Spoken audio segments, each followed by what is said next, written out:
Sometimes you feel like a nut. So I went to the MLS All-Star game 2 days ago, where I did an awesome Twitch stream with EA Sports, Adidas, MLS, Castro, and some very, very special guests. And I didn't film any of it, so I can't actually prove that it happened, but I was there. I was! And then I stayed up way later than I should, and I'm still feeling the effects of it because I'm old. And then the next day, which was yesterday, I had some responsible real life stuff to do. Like I had to be an adult type stuff to do. And those days suck. Which means I ran out of time to do my power rankings. So I'm doing them now. Paul Pogba. After what feels like months of speculation of will he or won't he, the French international midfielder is finally joining Manchester United. So can we now stop talking about him for like a week, please? I just need a week off from Paul Pogba. And after that week is up, we can talk about what his best position is, because I'm still not so sure.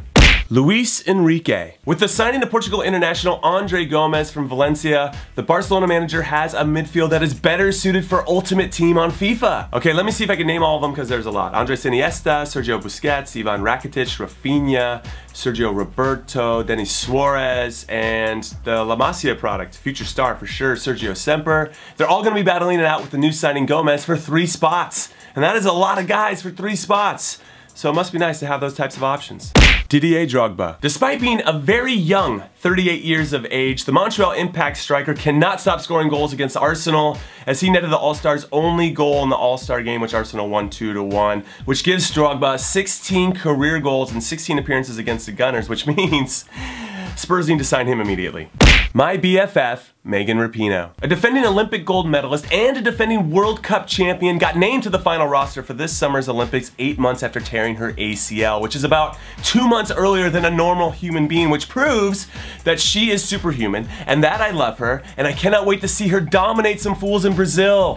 Gabriel Jesus. The newest Brazilian sensation, who I'll now only refer to as the Jesus, is on the cusp of the biggest summer of his 19-year-old life as he looks to help Brazil win their first ever gold medal in the Olympics in Brazil, which would be a big deal, and as he nears to sign a contract with Manchester City from Palmeiras.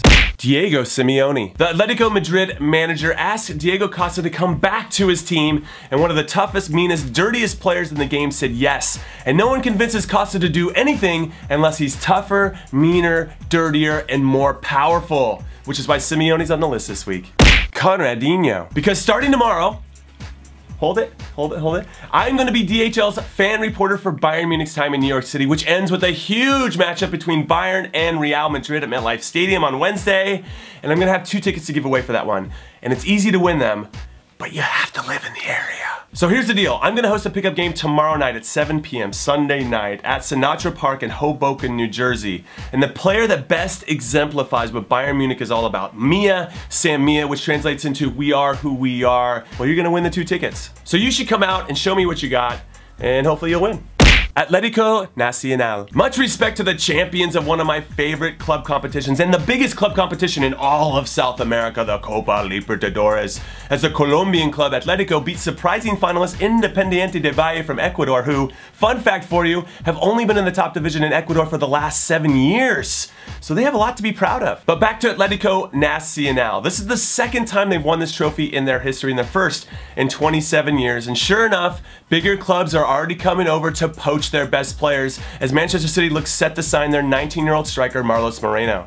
Thomas Tuchel. The Borussia Dortmund manager, who this summer has sold 3 players for 100 million euros, only to spend 110 million euros on 8 new ones, said this about the crazy prices being paid for players. We have to be careful not to lose the relationship with the fans. If it's only about ego, if it's only about money, then we lose it. This game is for the people. Amen.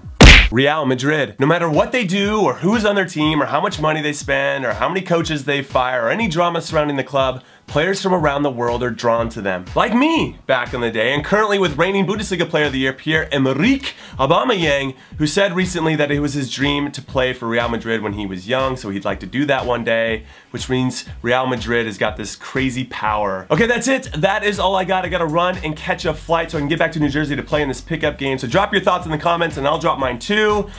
And that's it. I'm done talking. Later.